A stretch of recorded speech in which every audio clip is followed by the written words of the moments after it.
Yes, hello everyone. My name is Po Ying, and I'm an international student from Macau and doing two-year program in Durham. So today I want to share a few of my favorite things to do in autumn here in Durham. Things that can help you to enjoy the season, explore the region, and also just take a little breath as a student. So usually when we arrive in Durham, it's in late September or early October. And at that time, you've probably just arrived or you're back after summer, and there will be lectures, new faces, and everything might feel a bit intense. But Durham in autumn is honestly one of the best time to start to explore, take it all in and enjoy all the small moments. And there are a couple of things that I did like last autumn, and I would definitely recommend to all of you to try. So first up is the Mount Joy Hill Walk. Walking up to the Manjaro was one of the things that I did during last autumn, and I definitely recommend all of you to try. It's such a simple thing, enjoying the crunch of the leaves underfoot, and it's really therapeutic and a good chance to clear your head, especially if you're feeling a bit overwhelmed. And it is one of the best things that I did, especially when you got brain fried after lectures or finishing your day in Bilibili, our Bill Bryson Library. And also, it happens to be near the finance department. So if you ever need to pay your tuition fees by that time, it gives you a good reason to finish the payment in time and avoid the fine. So the next thing is the college bar crawl. It's very classic. Whether you are a new or returning student, it's a fun way to meet people. And every college has a different vibe. And doing bar crawl with friends is one of the show you definitely want to start with. And it wouldn't cost you much, and you will get a suspicious floor cleanser. No, well, I mean, it's a green cocktail. Always remember we do have a lot of non-alcoholic option to make sure you are comfortable. And sober sunrise from John's Bar would be like all the alcoholic option for me when I get to the bar. And if you are not into bar crawls, try a pub quiz instead. Lots of college bars or local pubs host them.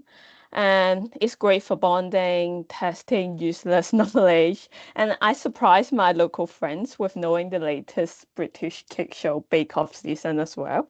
So it's definitely a good chance to get to know the college histories and cultures and meet new people. And now, if you want to have a change of scene, especially somewhere more chilled, head to Ulsburn in Newcastle, which was an industrial area back then. It is really lovely and it's an artistic area by the river, and it's full of cozy cafe, indie bookshops, and great little restaurants. It's definitely perfect for quiet day trip or solo wander without going too far. So this is my little autumn routine. And I just guess whatever your vibe is, whether you're introvert, extrovert, or somewhere in between, there's always something about autumn in the Northeast that just fits us. And I hope you find your own favorite way to enjoy the autumn here and enjoy Durham. And now I will pass it to Kian to share about what to do in winter. Thanks, Piying. Sorry, I'm just going to add at the end as well because just a couple of things that I've heard other students recommend that we have a book festival in October as well. Um, we get really beautiful clear skies at at that time of year. So stargazing is something that a lot of the students have recommended to me. And I actually take my children hunting for sea glass along the Durham coast as well. So I sneakily wanted to put these few things in here for you all as well. But yes, now we'll hand over to Kian. Wait, can I add something more? Because like Yeah. autumn is like it's really a lot happening in Durham. I would definitely recommend like for stargazing. We've got like the UNESCO Jewel Park in Durham as well. So if you ever come to Durham during autumn, don't forget to check like the Jewel Park as well. It's definitely worth going for stargazing as well. So Thank thank you. you. Yeah. Great talk, guys. As you can see, there's quite a lot going on. The second that you get to Durham in autumn time, things just, you just hit the ground running basically. And okay, autumn is pretty, the changing leaves, all of that. And then we arrive to winter, and the evenings really draw in quite quickly. By the end of October, the hour goes back. which is great because you get your extra hour in bed, but it also means that the day ends, like the sun sets at like, on the worst day, probably sets at about 3:30, quarter to 4. So your day starts at light starts for about 9 a.m. and then the day is dark by 3:30. So it things can get pretty dark and bleak in wintertime, but there's quite a lot of beauty in this season in Durham time, because you of course we do get our frost and snow, and we get Christmas time coming up, and there's a very festive atmosphere, especially as the students wrap up their exams and assignments, I suppose, leading into the Christmas break. If you're going to be here over Christmas time, because a lot of the domestic students go home, it's a bit quieter, but there's still plenty going on and lots to do. So, can I go to the next slide, please? Yeah. So obviously Durham gets pretty cold, but that's no reason not to be getting out and about in it. So I'll just say from my perspective, I'm very involved in athletics, running and distance running and cross country. It's actually the main time of the year for us. So we're out and about in some pretty crazy looking temperatures. That this picture of all these people running in kind of like a diamond weave looking, that was January this year. A very frosty day, very cold. But once you're running, it warms up pretty quickly. So if that's something that you're into, there's plenty to be doing, and if you are getting into athletics, it's very likely that I would be your coach actually. So yeah, and that's you get to go to fields all over the Northeast and do some of these events if you're interested in that. There's also the park runs and things like that, and that's a great way to earn that little cafe break or a little sweet treat that you want to give yourself afterwards.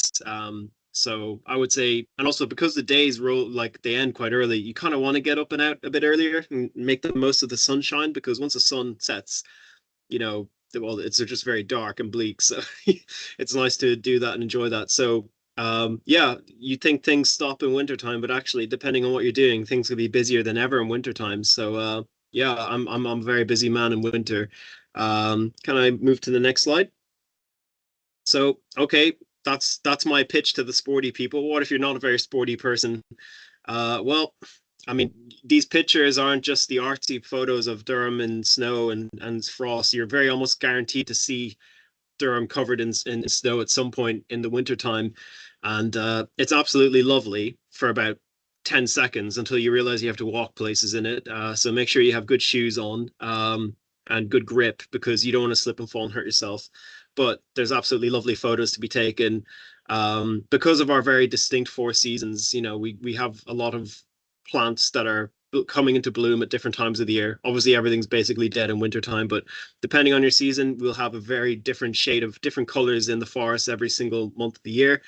You've probably also noticed these nice colorful images of the cathedral lit up nice. So what's fortunate for you guys potentially coming to Durham University next year is that Lumiere is this big light festival that gets hosted every November. Well, sorry, every second November, so every 2 years. And this coming year, it's going to be hosted again. And so for about a week, in the evening time, Durham City shuts down, and they have these amazing light displays up, and it actually becomes a very big tourist attraction. So it's not lovely to walk around in the evening time and look at all these great light and art installations and enjoy all of that. Around this time of year, a lot of the Christmas and college balls and dinners and formals are happening. So there's lots of things there for having nice, wholesome meals at this time of the year. So if you're someone who enjoys, soup and bread and all the very stodgy Northeast kind of meals, don't let anyone who say the Brits don't actually have quite a rich culinary culture. They do. It's just that other countries tend to have something a bit more pretty to take photos of. So, but this is exactly the stuff you want to be eating when it's freezing cold and dark outside. So you haven't experienced it until you've experienced it in this kind of conditions. So yeah, there really is a lot to do in wintertime. It's just about engaging with it, because of course when it's cold, when it's dark, you maybe want to stay inside and stay warm and not be going out and about. But I highly recommend you do get out and about and see things. So yeah, the things that you can get doing. We're very close to Newcastle, so they often have a ice rink set up. They have various Christmas markets and fairs. I think a lot of countries have introduced these sort of fairs now for, buying your mulled wine or buying your honeyed mead and various other crafts and things like that. Beamish Museum, which is quite close to us, is a themed museum, if I recall, and they have different eras of history in Britain, and like people who work there pretend to be from that time period. If you're into like LARPing or whatever it's called, pretending to come from a certain era, dress in a certain time period, and a lot to learn about the industrial history of the northeast of England and how involved it was in the railway lines, how involved it was in the Industrial Revolution. These are all very interesting things to participate in. If you have that interest in culture, history, you want to really learn about this place that you've come to and its history and its involvement in the British history.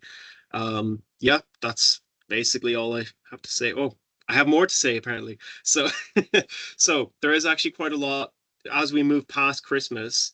We're heading into the Lunar New Year, which is quite big depending on where you are in the world. I know quite a lot of festivals are hosted in Durham. So we have things like the Fire Ice Festival. We have this big ice sculpture, ice carving festival day. Obviously, February is still a good day to have it because it tends to be cold enough that your ice sculpture isn't going to melt. So yeah, there's quite a lot of things aimed at different cultural groups of people, depending on who you are, where you're from, what you're interested in. Obviously, it's all very open to everyone. So no matter what you're into or what you want to try out, you absolutely can engage in this. And if you are in Durham for the Christmas time, there's stuff to engage with and take advantage of. So I mean, you see on this slide, we have lots of stuff for New Year's and different celebrations that you can go to. So yeah, very nice. Thank you, Kian. I threw a couple of slides at Kian at the end there, so just No to worries, no add on, worries. keep you on your toes. I'm going to speak a bit about spring in Durham. Probably one of my favorite seasons in Durham, although having said that, as the other two have alluded to so far, every season in Durham does bring with it its sort of own kind of beauty, really. Being Britain, we can also experience all 4 seasons in one day.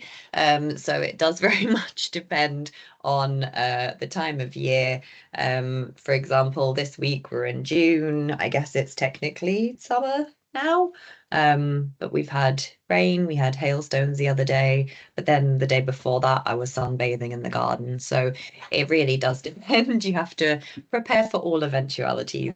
But if you happen to be staying up in Durham over the Easter holidays, which is typically around the end of March, beginning of April, in springtime, there's quite a lot of places that you can visit. You've got the Botanic Gardens, which are right in the center of the campus. They're really, really beautiful. There's a lot of plant life and yeah, beautiful examples of the plants that we can grow here in the UK. There's places to have picnics there as well. I went up recently and had like a staff picnic there, which was really lovely.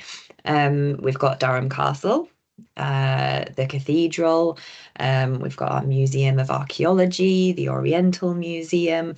And also there's a lot of things that are organised through the theatre. So we have the Assembly Rooms Theatre in the centre of Durham, and that's where a lot of our students who are involved in theatre, whether it's through studying the course, or getting involved in sort of extracurricular activities, can basically perform there, and you get to see some really good quality shows, and support the students for not very much money either.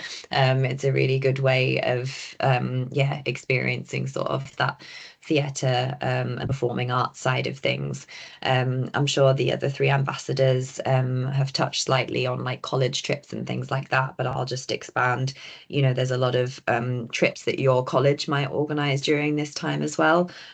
So, you know, if you're not sure of where to go or what to do, there's a wealth of information within your college, and they might suggest things for you to see during your time off of like term time so that you can have a look around and experience more of the area.